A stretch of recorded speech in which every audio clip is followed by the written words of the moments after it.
Yo, yo, yo, what up, guys? Tals here with yet another update from the Project Diablo 2 Crafters League. I know the season's really died down, but I found motivation with my first ever hardcore playthrough, which I streamed over the last few days. I chose Magic Arrow Boazon and managed to complete Hell Bale in roughly 15 hours of gameplay. I did this over 3 sessions, one for each difficulty, with Hell taking roughly 6 hours, so not a speed run by any means, but I gotta say the progression in Craft League is super fun. Finding loot goblins along the way is pretty darn OP, and then the 200% experience bonus in Hell is massive for faster leveling, which means more plus skills and better chance to hit for builds like this where attack rating matters. So I was able to play through without really any farming, just like one cow run in between each difficulty. Since then, I've continued with my magic arrows on, and now I'm in day 4 with a sweet T1 map run to show you. I'll go over gear and stats at the end as well, so stick around for that too.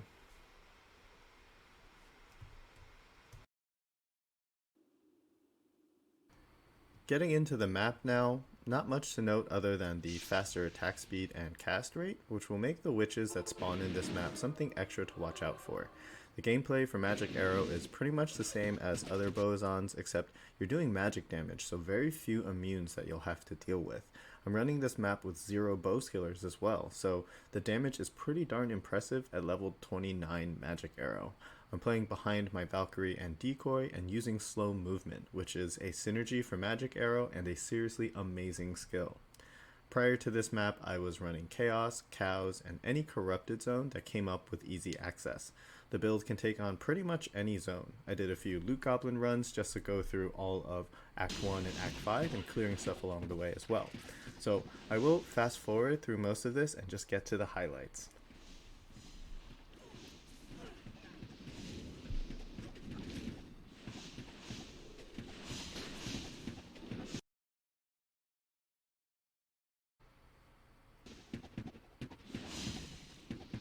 Right? This Burr Rune. That's right, boys. A week 1 Burr Rune. Always great to see that. I'll find a socket for it at some point. Great to have it. Let's hope I get the same luck in Season 9.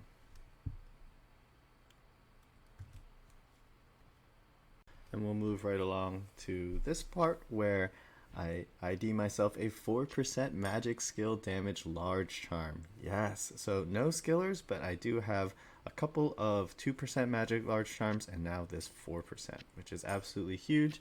Big boost to my damage. I love to get it. Love getting these little self upgrades along the way. Huge part of what makes this so much fun as a hardcore and then mostly a solo self found character. And we'll just move along again to the next portion where we get ourselves into a little bit of a dicey spot here, right? So one thing, safety TP is just not a thing in hardcore, especially in solo self-found, not really any point to it, but you can see that these monsters here have Might Aura on them. Those witches are casting extra fast, and yeah, they're starting to hurt quite a bit. Now I've got Amp on me, and a couple of bolts that do hit me, boom, half my HP gone just like that. So definitely something to really watch out for. Luckily I was able to stay alive by kind of strafing back and forth and avoiding the majority of those bolts, but you can see just how quickly things can turn south. This is definitely a glass cannon build, and something that I may come to regret in the near future. Don't know for sure.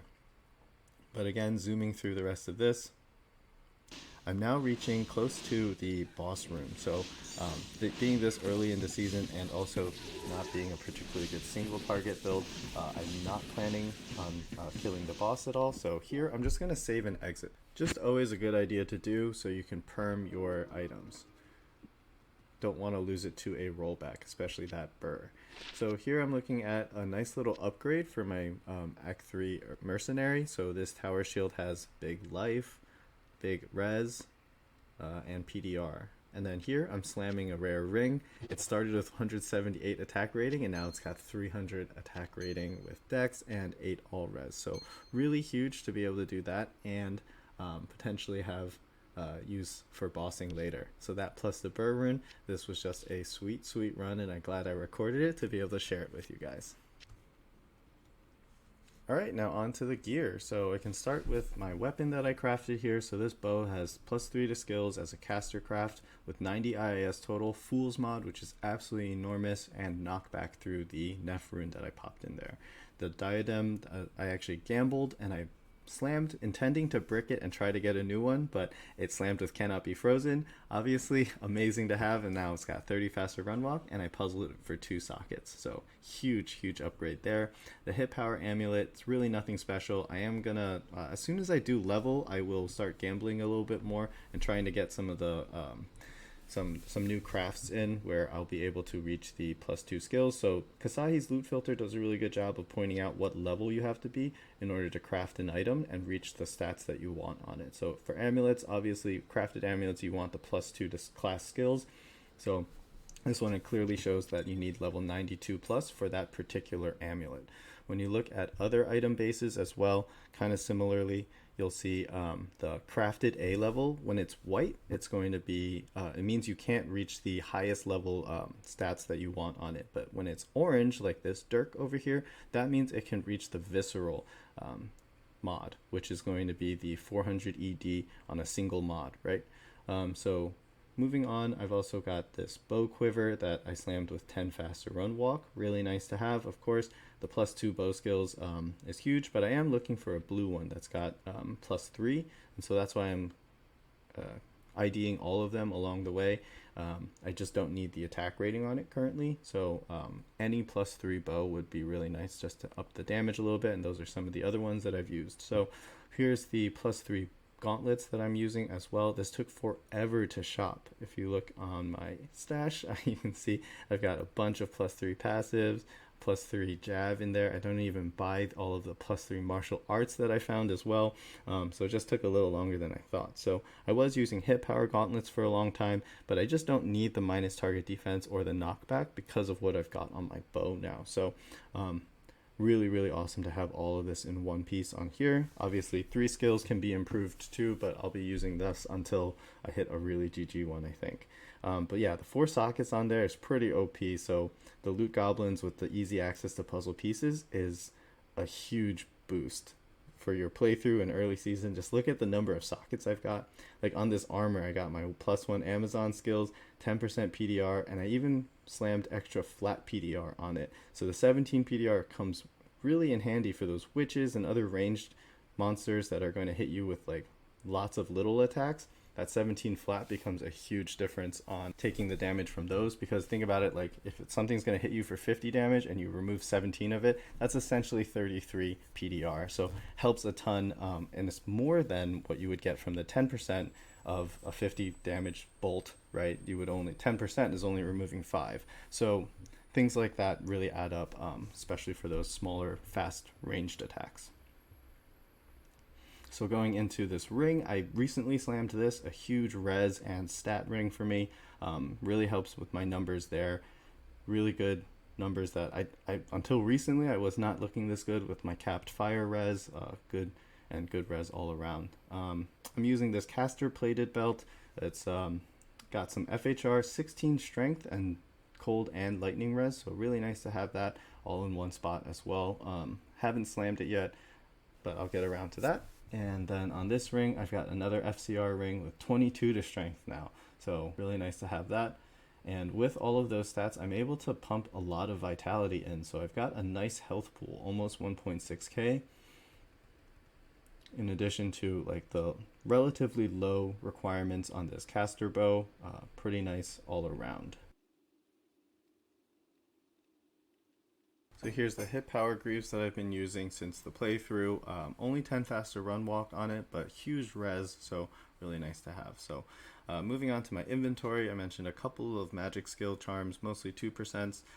This one with 5 faster run walk as well, really nice.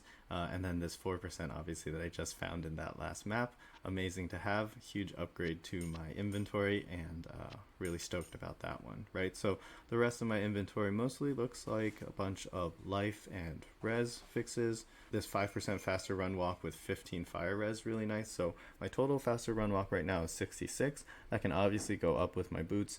The IAS I'm at is 115, so it's a little overcapped on the 105 breakpoint. So that's why I'm trying to replace that bow quiver with a +3 magic. Yep, and so some attack rating and life on that Grand Charm, super nice. I have a 15 reduced Geeds that I found too, better than the one that I've got in softcore at all, so nice to have that too. Plus the rest of my life and res charms here.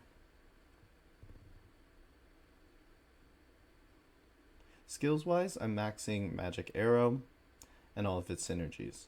So that's Inner Sight, Slow Movement, and Guided Arrow.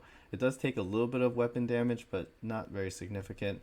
And I'm not really using Guided Arrow. I am using Inner Sight, which is maxed, so helps reduce your enemy attack rating and the enemy defense, so helping you survive and also helping you hit them more consistently. Mostly, though, I'm using Slow Movement, so this skill is just incredibly good, right? It basically breaks your enemies down to moving extremely slow, and then especially ranged attacks, you can just see them coming at you in slow motion. So it's 1 point into all of the other passives as well. Pierce is really not important. Magic Arrow doesn't state it on the skill, but it has an innate 100% pierce. Penetrate does help though, so reducing target defense and increasing your attack rating as well. So nice to have Penetrate, potentially one to pump, but what I'm doing right now is just putting my points into Valkyrie. So getting that a little tankier and then maybe being able to get 2 of them. So yeah, Magic Arrow, I'm doing 3.6 to 4.1k on it. I have the full 5 arrows on it, which is nice to be able to kind of spread a bit. More arrows would be great too, but can't have it all. Each one of those arrows, though, does proc any on-striking attacks and also life after each hit, which is the huge part about using the Act 3 Prayer Merc. So he's using pretty random gear, but that life after hit that comes with the Prayer skill is massive. So that's the main sustain that I'm actually getting from maps. So anytime I take damage, I'm sending those arrows out. Each bolt does have 100% pierce, and so when you're going into dense mobs and things, it just does an immense amount of healing for you. So this tower shield you saw upgraded from this last map as well, with the 12% PDR, and then also the 75% poison length reduced, which is really nice to have on a merc because poison damage can really hurt them. The safety light plate that I'm using here has a pretty nice enhanced defense roll on it. I actually forgot to upgrade it. You can just quickly see the rest of this stuff's kind of random. Oh, this is a 20 faster cast rate belt with an attack rating slam. I think I should actually be using that, and those random caster gloves. So I'll just go ahead and upgrade this armor now. So it's got a total of 784 defense now. That's looking a lot better. Should have done that a while ago. I guess I can upgrade mine too. Wait, no. So that's that would have 103 strength required. So never mind. But yeah, caster belt here. 20% would take me to the next breakpoint. So I'll sort that out. I'll just use a token to respec and get a little bit more strength, so I can still wear my boots. But otherwise, really nice. It will be nice for reaching the next breakpoint. Alright guys, so that was it for this update. Glad y'all got to meet Towels Can't HC.